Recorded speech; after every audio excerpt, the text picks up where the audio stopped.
Aquí comienza nuestra aventura.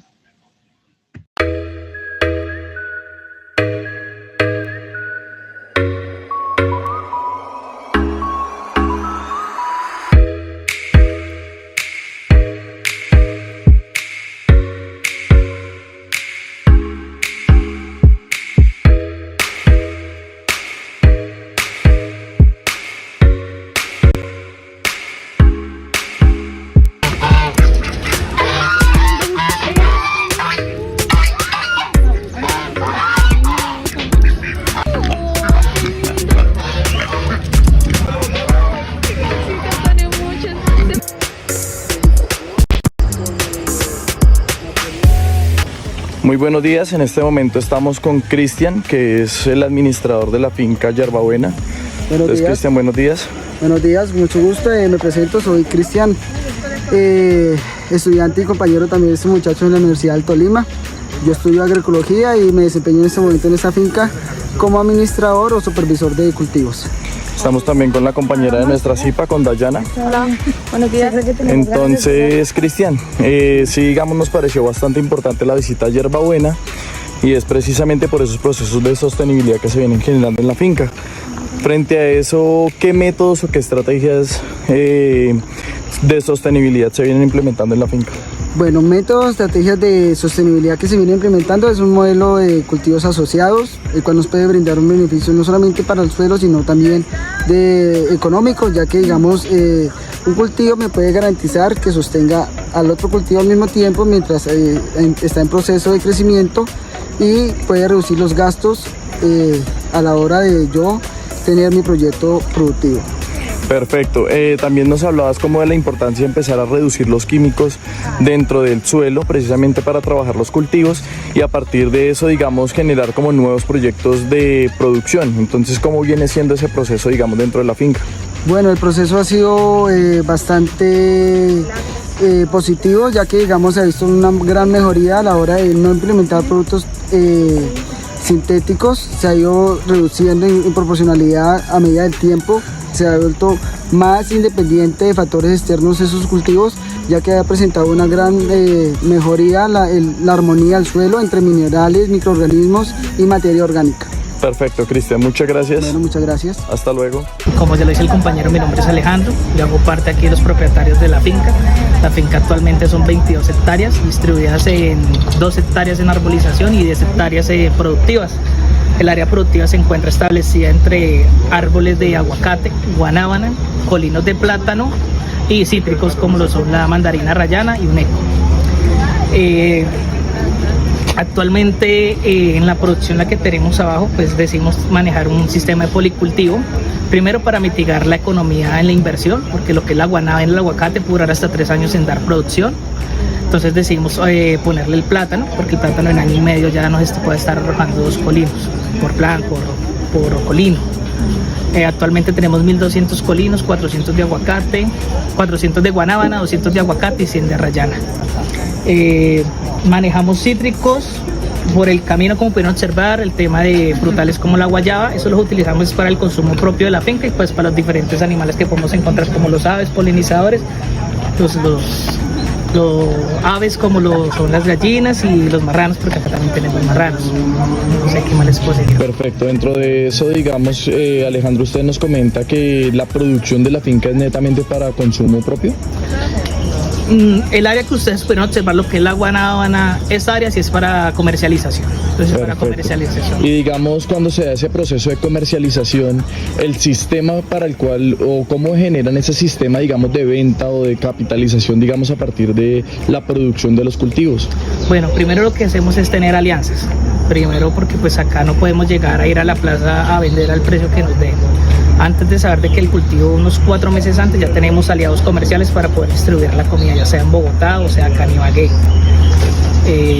Eso más que todo, porque digamos acá se presta mucho de que aquí podemos sacar un colino de plátano que en la plaza usted lo compra a 60.000 y aquí lo regatean a 20.000. Eso es uno de los mayores problemas que tiene el campesino, que no tiene como esos aliados comerciales, sino que son intermediarios. Vienen, compran acá en el cultivo y se lo compran a lo más mínimo. Muchas veces el campesino, pues como les digo, usted espera 3 años para recibir ganancia de un cultivo, eso es mucho, porque usted no tiene donde más recibir dinero. Y en cuanto a eso, digamos, el análisis es que muchas veces él es el intermediario el que termina quedándose con la ganancia, ¿no? Sí. Precisamente por esa falta de alianza, por esa falta de comercialización que tienen ustedes frente a ese proceso Sí, de yo creo producción. que nosotros como campesinos falta mucho la asociación, crear asociaciones que vayan en pro del campesino. Por lo que les digo, acá el campesino viene y les compran tan barato que muchas veces ni se dan cuenta cuál es el precio del mercado. Y terminan vendiendo, se ganan unos pesitos que ni siquiera subsana la inversión, pago de trabajadores. Entonces, yo creo que lo que más ha faltado acá son alianzas. Perfecto. Dentro de eso sí me gustaría saber, Alejandro, es si la finca siempre ha tenido ese sistema de producción, el que viene incorporando, o digamos ustedes han venido generando como la transformación de él. Esta finca ya hace 5 años se está transformando. Hace 6 años atrás, aproximadamente esto era solo cafetero. Póngale que habían unos 20.000 plantas de café. Entonces, Perfecto. pues eso hacía que pues de que el campesino solo dependiera del café. Si la carga se dañaba, no había que cogerla, pues el campesino perdía todo su dinero y perdía toda la inversión.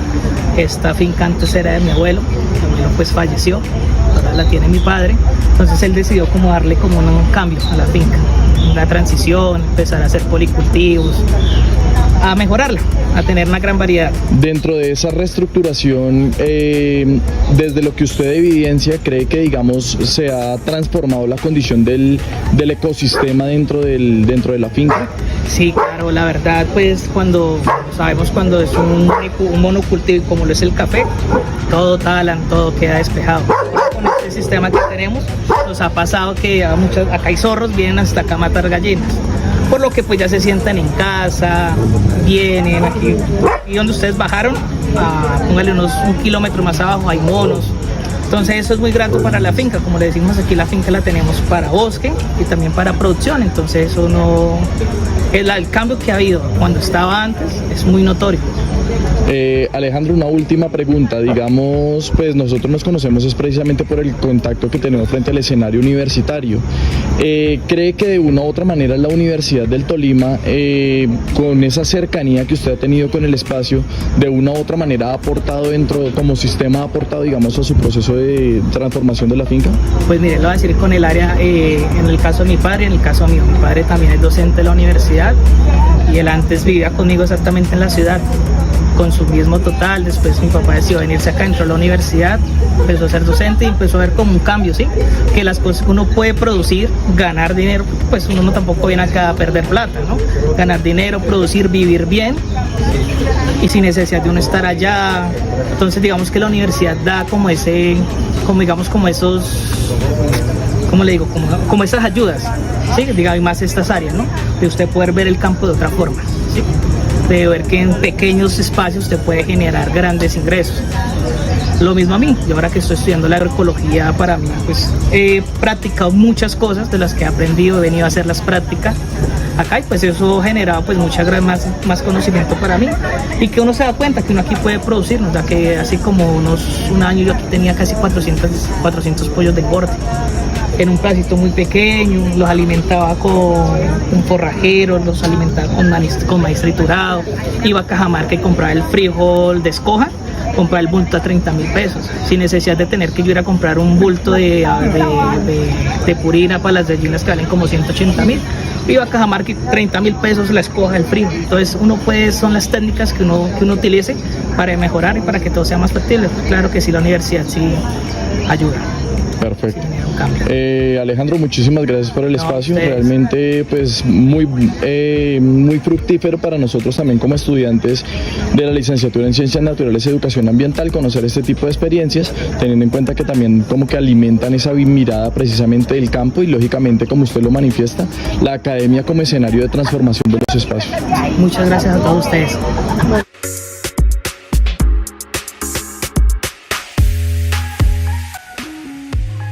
Se identifica que en la finca Yerbabuena ha asumido algunas transformaciones con base en el aporte que se hace desde el escenario académico. Se ha pasado de depender únicamente del café a generar un sistema de policultivo. Además, se establecen cultivos rotatorios, diversificando la economía de la finca. También En la finca se observan animales que generan productos para el consumo de la finca y se evidencia una problemática frente al uso de icopor al momento de consumir los alimentos, siendo este uno de los elementos más contaminantes del entorno.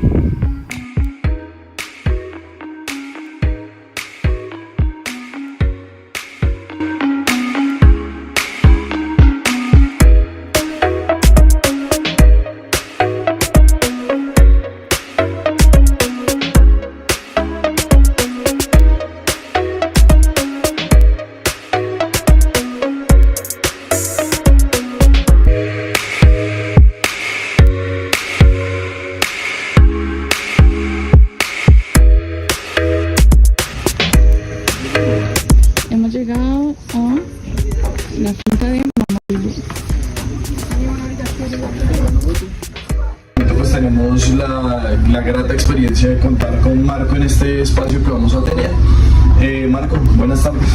Muy buenas tardes, bienvenidos a la casa y a la finca La Pequeña Granja Mamá Lulú, que es un modelo de granja integral, sostenible, con un enfoque comunitario y familiar. Pues hoy queremos aquí desde la práctica compartirles un poco lo que hacemos, cómo vivimos y cuál es nuestra relación con la naturaleza de este territorio y cuál es nuestro papel también con la sociedad. Perfecto. Marco, dentro de eso sí tenemos como la pregunta o el cuestionamiento de saber realmente qué hace sostenible, digamos, el espacio de Mamá Lulú. Listo, mira, nosotros hablamos de que es un modelo integral y sostenible en la medida de que es un proceso cíclico y circular, hay como un reciclaje de energía entre los componentes que integran la finca. Entonces estamos hablando de que hay un componente social, que es la familia, para este caso es mi familia, los que administramos y vivimos en el proyecto, y tenemos unos componentes ecológico, ambiental, agrícola, pecuario. Entonces hablamos de que es un modelo sostenible en la medida de que estos componentes interactúan entre sí, generando como un flujo energético y un reciclaje energético para que haya una armonía entre todos los elementos.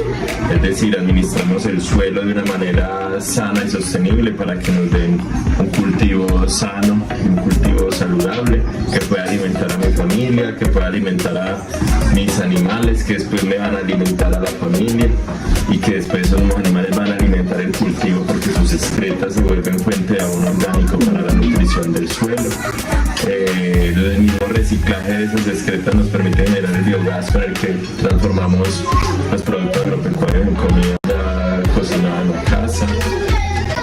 Tenemos también el manejo de la energía solar para ciertas actividades como el bombeo y el flujo de agua dentro de la finca. Y pues es básicamente por eso que hablamos de que es una granja sostenible. En cierto modo no nos permite desarrollar propuestas productivas para la venta externa, pero sí nos permite una garantía de lo que la familia necesita para la supervivencia: agua de muy buena calidad, alimentos orgánicos y en diversidad, frutas, tubérculos, tallos, forrajes, medicina, leche, carne, huevos, energía. Entonces es por eso que decimos que es un modelo de una granja integral sostenible. Actualmente no tenemos productos para vender como tal, entonces lo que vendemos son servicios, otro servicio de educación que ofrece la granja de la experiencia del recorrido por nuestro lugar, contando la historia y haciendo una descripción de los modelos productivos. Nos permite generar un recurso y más allá de eso nos permite empoderar a muchas otras comunidades del testimonio y de lo que se maneja en la granja, siempre compartiendo como esa esperanza. Mucha gente cree que se necesita mucha plata o mucha tierra y aquí pues les contamos desde nuestra historia que hace más de 120 años en el territorio y 5 generaciones familiares, de que en realidad lo que necesitamos es ganas y en la medida que nos conectamos con la naturaleza y con Dios, cada uno va encontrando en nuestro interior ese agrónomo, ese biólogo, ese arquitecto, ese labriego de la tierra y pues son proyectos como el nuestro nuestro que no es para especialistas. Pues usted dice, no, es que yo me quiero especializar solo en ordeñar la vaca, o yo solo quiero mandar, o yo solo quiero cocinar, porque es un proyecto de muchos componentes, integral, y para poder mantener como ese flujo estable tienes que ordeñar, tienes que trapear, tienes que cocinar, tienes que construir con guarda, tienes que sembrar una planta. Entonces, sí, como en términos muy generales, eso es la pequeña granja de Juan Group.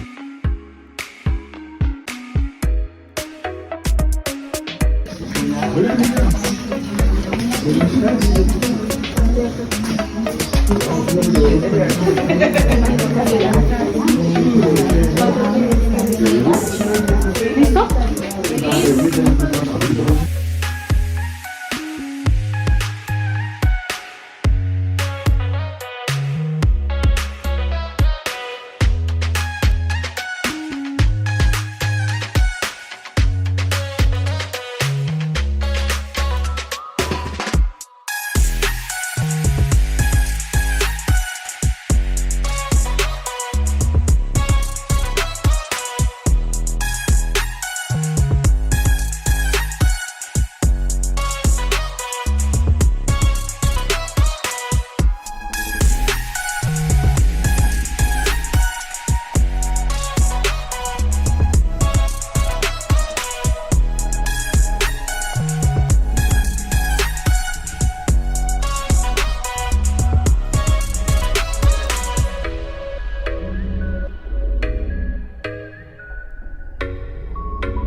Esos cortes quedan hechos a la medida para el lugar donde van a trabajar. Entonces, es por esa condición que trabajamos con estas herramientas. Estas son las que nos permiten hacer esa carpintería en la guadua, esos cortes en la guadua, ser muy precisos y también trabajar con unas herramientas que nos permiten hacer una estructura también, de hecho, sustentable, ¿cierto? Usted no necesita electricidad, combustible para operar estas herramientas. No es que para hacer cada construcción hay que comprar una, ellas duran muchísimo tiempo, solo es estarles manteniendo el filo aquí, afilando con la lima. Son más seguras porque las herramientas eléctricas manejan revoluciones muy altas y esto pues la revolución es simplemente la orden que va desde su cerebro, ¿cierto? Eso es una extensión de su cuerpo. Entonces esto funciona de esta manera y con esta plana es que se abren los cortes y con esta otra herramienta gubia o cóncava es que se le dan los acabados para pulir estas fibras de la parte interna. Es algo pues muy artesanal y algo que nos permite hacer todo esto. Estos son chacitos.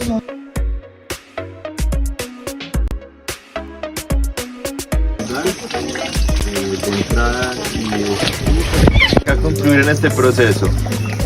Lo primero es que donde se está oxigenando el agua se genera espuma, pero no tanta como la que se generaba allí antes. Lo segundo es el color, que ya no es tan gris como se veía en las primeras piscinas. Lo otro es que aquí ya no hay un olor, ahí arriba sí se sentía un olor. Pero lo más esencial de esto es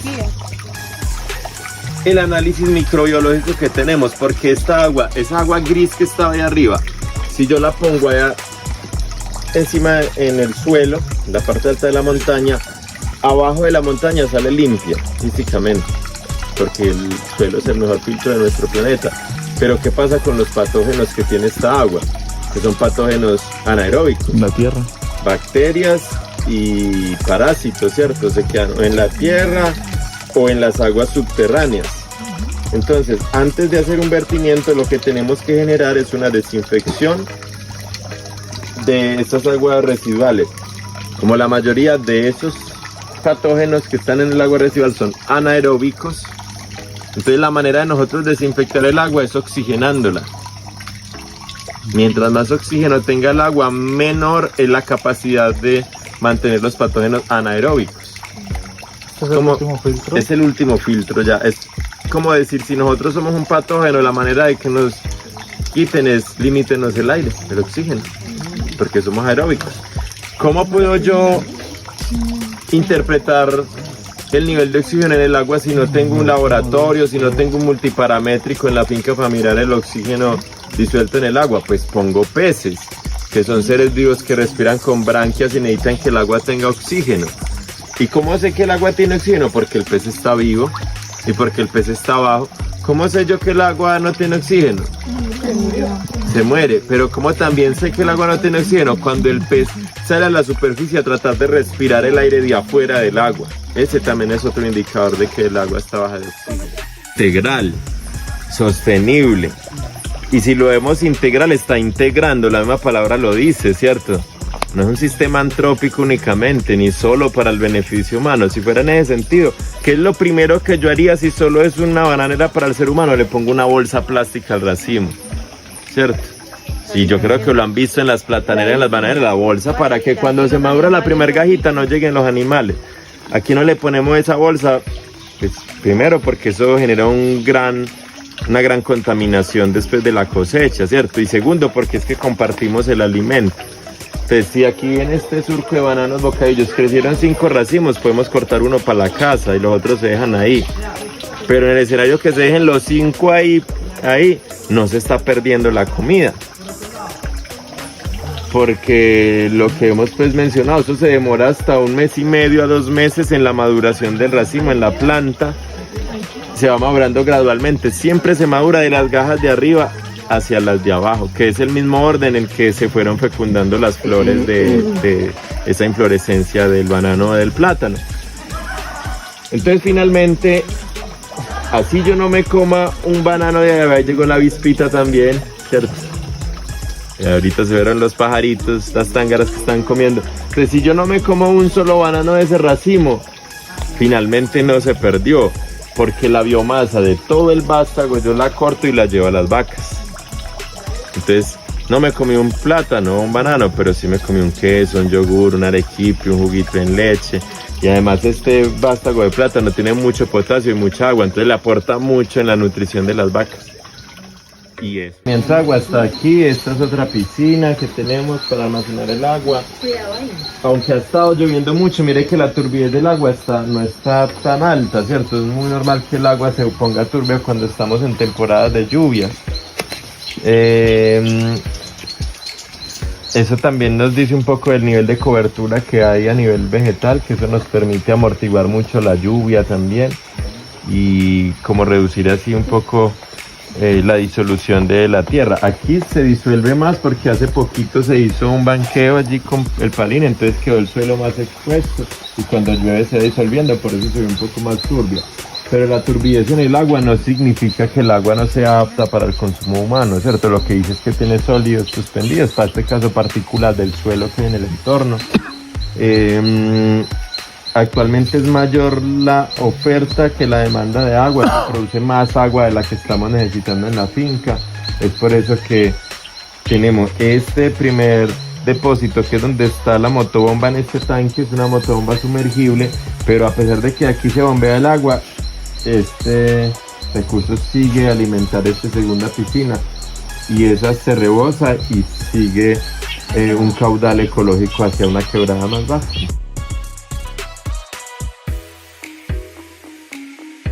Humus de lombriz y de lombriz como tal. La lombriz también es una materia prima que es importante para las gallinas y los peces. Es una alta proteína que se produce a muy bajo costo, ya que alimentamos las lombrices con excretas de vaca. Entonces son en estas canastillas para que las lombrices pasen de una canastilla a otra. Listo. Y se van subiendo. Entonces, ¿qué es lo que se va a ir quedando abajo? El humus de lombriz.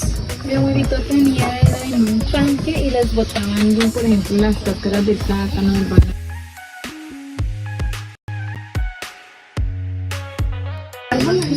Sí. Tan bonito. Ocupa el que es bastante. Sí, ellos son. Ahí está lo más de amigos.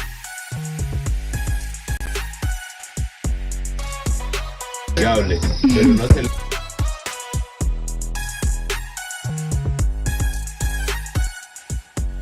En la finca Mamá Lulú se promueve una relación armónica entre el ser humano y la naturaleza, a través de prácticas sostenibles que respetan y regeneran el territorio.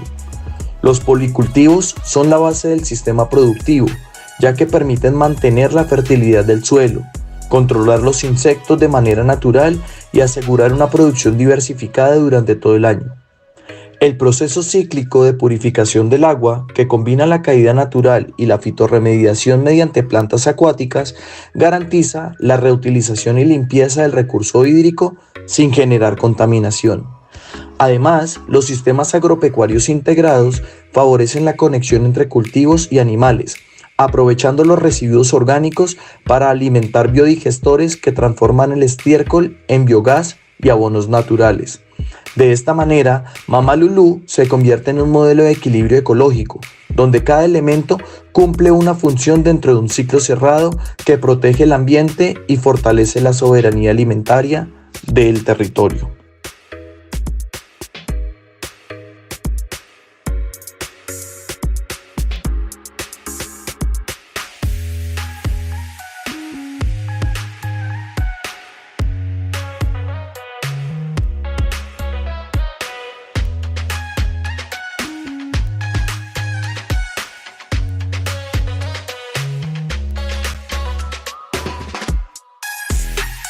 que son las nuevas redes entomológicas con trampas específicas, con atrayentes específicos y después entonces los pobrecitos yo los puedo pasar a otro plano espiritual con un frasquito con alcohol al 70%, ¿cierto? Y ahí los pobrecitos se mueren, o puedo ponerlos en ese frasquito sin alcohol y los meto al congelador.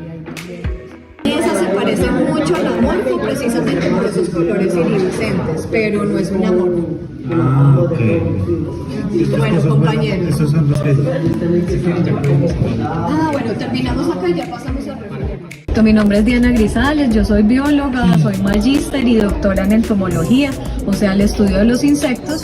Y pues digamos que mi especialidad dentro de los insectos son las moscas. Y bueno, vivo acá en Finlandia, tenemos una finca agroecológica aquí en Finlandia, en el corregimiento de la India, y allí en esta finca pues hacemos educación ambiental para todas las personas que necesitan saber sobre la importancia de los insectos. Diana, digamos, el trabajo con los insectos pues creo que es un poco complejo teniendo en cuenta como todos los estigmas que tienen las personas referente a los insectos, ¿no? O sea, cuando hablamos digamos de cucarachas, cuando hablamos de moscas, pues normalmente la gente siente como una apatía frente a la situación. ¿Qué despierta ese gusto, digamos, en ti para trabajar realmente con los insectos, o qué te motiva realmente a trabajar este tipo de especies? Bueno, me motivó realmente el entendimiento que empecé a tener a medida que fui estudiando durante la carrera de biología. Me motivó a aprender que en realidad son organismos muy pequeños que son vitales para la naturaleza, pero que pocas personas tienen en cuenta que ellos son la base para mantener los ecosistemas en equilibrio, ¿cierto? Entonces me motiva, por ejemplo, investigar sobre las moscas, porque ellas pues son rechazadas, ellas son temidas, ellas son, digamos, creídas con que ellas siempre son focos de enfermedades, ellas son focos de infección, ¿cierto? Pero en realidad son las moscas que se acostumbraron a vivir con nosotros, ¿cierto? Son la mosca doméstica, las moscas que de pronto llegan a los desperdicios orgánicos de nuestras casas, pero en realidad un 90% de todas las moscas que hay en este planeta, de las especies de moscas que hay en este planeta, ellas viven en los bosques, en las selvas, ¿cierto? En lugares que están en mejores condiciones de conservación. Y ellas realizan unos papeles fundamentales de polinización, de control de poblaciones de insectos, por ejemplo, que pueden llegar a ser plagas de nuestros cultivos. Ellas son degradadoras de materia orgánica. Lo mismo que, por ejemplo, las cucarachas. Las cucarachas, un porcentaje muy bajito, aprendió a vivir con nosotros como seres humanos y con nuestros desechos, pero en realidad la mayor parte de las especies que viven en el planeta ellas viven es en los bosques, en las selvas, en los pequeños lugares donde están conservados, ¿cierto? Entonces ellas cumplen también el papel fundamental de degradar la materia orgánica. Entonces, si nosotros, digamos, nos centramos en los papeles fundamentales que tienen los insectos y digamos que abrimos nuestro corazón a ese conocimiento y dejamos un poco atrás como esos prejuicios que tenemos alrededor de los insectos, nos vamos a dar cuenta que son un mundo muy mágico, supremamente mágico, y yo me enamoré de esa magia y de los comportamientos, de la biología que ellos tienen. Perfecto. Digamos, dentro de eso, Diana, es bien interesante cuando hablas desde el punto de vista del ecosistema, ¿no? Cuando hablamos de ecosistema, precisamente hablamos de una condición de equilibrio que se puede generar pues dentro de las diferentes especies que se relacionan en un entorno. A partir de eso, desde tu perspectiva, ¿cuándo empieza a existir eso que llamamos nosotros o que conocemos como plaga? ¿Cuándo, digamos, realmente crees que es la plaga la que empieza a intervenir sobre el entorno? Y a partir de eso, ¿cómo crees que sería un método efectivo para empezar a controlar como todo este tipo de alteración del sistema? Exactamente, pues esa es una pregunta muy importante, y es que los insectos, ellos empiezan a convertir plagas, porque ellos no son plagas per se, ¿cierto? Sino que ellos empiezan a convertir plagas cuando nosotros como seres humanos empezamos a pensar que el monocultivo es como la respuesta a todo. Los monocultivos son de lo que sembremos nosotros, de café, de plátano, de yuca, cualquier monocultivo. Es un gran problema porque eso lo que va a generar es muchísimo alimento para 1, 2, 3 especies de insectos que son generalistas, que se alimentan de eso específicamente, y ellas van a tener el lugar indicado para reproducirse mucho, ¿cierto? Y para elevar entonces su población y convertirse en plaga. Si nosotros tenemos un monocultivo, un policultivo, disculpa, pues entonces nosotros vamos a tener plantas de todo tipo, o sea, vamos a tener insectos de todo tipo. Y ellos entonces van a empezar a controlarse entre sí, ¿cierto? Las poblaciones, porque hay insectos de todo tipo. Van a llegar insectos que son depredadores, van a llegar insectos que se alimentan del polen de la flor del maracuyá, pero yo también tengo yuca, entonces va a llegar algún insecto que, no sé, se alimenta de la flor de la yuca, de la hoja de yuca. O sea, va a haber un equilibrio con relación precisamente a esa diversidad que vamos a encontrar de insectos. O sea, no va a haber 2 o 3, sino que van a haber 100 especies de insectos en ese policultivo. También el uso desmedido de herbicidas, de pesticidas, de abonos orgánicos va a matar nuestra diversidad de insectos. Algunos van a aprender a sobrevivir con esos, a generar resistencias, exactamente, y ahí es cuando aumenta entonces la población de esas posibles plagas, ¿cierto? Perfecto, Diana. Los que venimos de una ciudad como tal, digamos, ¿qué podríamos hacer nosotros desde ciudad para cuidar estos animales que hemos hecho también tanto daño con la intervención humana en esos ecosistemas? Esta es una pregunta muy bonita, porque claro, no solamente nosotros desde el campo tenemos como esa obligación, ¿cierto? Sino que desde las ciudades, desde nuestro balcón, por ejemplo, desde nuestro antejardín, desde lo que consumimos. Entonces, por ejemplo, en nuestro antejardín, en nuestro balcón, nosotros podemos sembrar flores. La siembra de flores es supremamente importante. ¿Por qué? Porque va a generar alimento para muchos insectos, ¿cierto? Entonces no tengamos miedo de atraerlos. No pasa nada, o sea, si tú no los molestas no te van a picar, ¿cierto? No pasa nada. Sembremos muchas flores desde nuestro consumo. No nos acostumbremos a consumir solamente lo que está en el supermercado. Acostumbrémonos a consumir lo que nuestros productores agroecológicos están produciendo, ¿cierto? Acostumbrémonos a que, claro, hay que bajarle los precios a sus productos. A veces hay una poca conciencia de eso, pero también creemos presión desde nosotros como consumidores de, hey, pero ustedes consumen agroecológico, listo. ¿Cómo los podemos apoyar nosotros desde la ciudad para que ustedes no tengan que vendernos tan caro, ¿cierto? Y nosotros podamos consumir esos productos que están libres de pesticidas, de herbicidas, y al mismo tiempo estamos creando toda una conciencia del cuidado del ecosistema. Entonces miren que la presión desde nosotros también, desde la ciudad, es supremamente importante. Desde las leyes también, a la agroecología, supremamente importante. Vale, muchísimas gracias. Muchas gracias, Con mucho gusto. porque es que el desarrollo hace parte de un modelo económico que solo busca la utilidad, la ganancia y la renta. ¿Cierto? Entonces, sin embargo, ese concepto de desarrollo fue establecido incluso por la misma sociedad por allá en los 70, cuando apareció el concepto de desarrollo sostenible, que dice: vamos a producir, vamos a utilizar los bienes que nos da la naturaleza, pensando en las generaciones futuras, o sea, en ustedes. Y eso fue en los años 70. Y con esa política no se ha resuelto el problema del hambre, ¿no es cierto que no? No se ha resuelto el problema de los ecosistemas, ni del ambiente, al contrario, se ha profundizado y vamos hacia la crisis global, que no es mentira, aunque digan que es mentira. La humanidad no se va a destruir, se va a extinguir. ¿Sí? Cuando todo esto se acabe, la humanidad se extingue. Vincular la escuela con los procesos agrosostenibles representa una oportunidad invaluable para formar jóvenes conscientes, críticos y comprometidos con la preservación del entorno rural.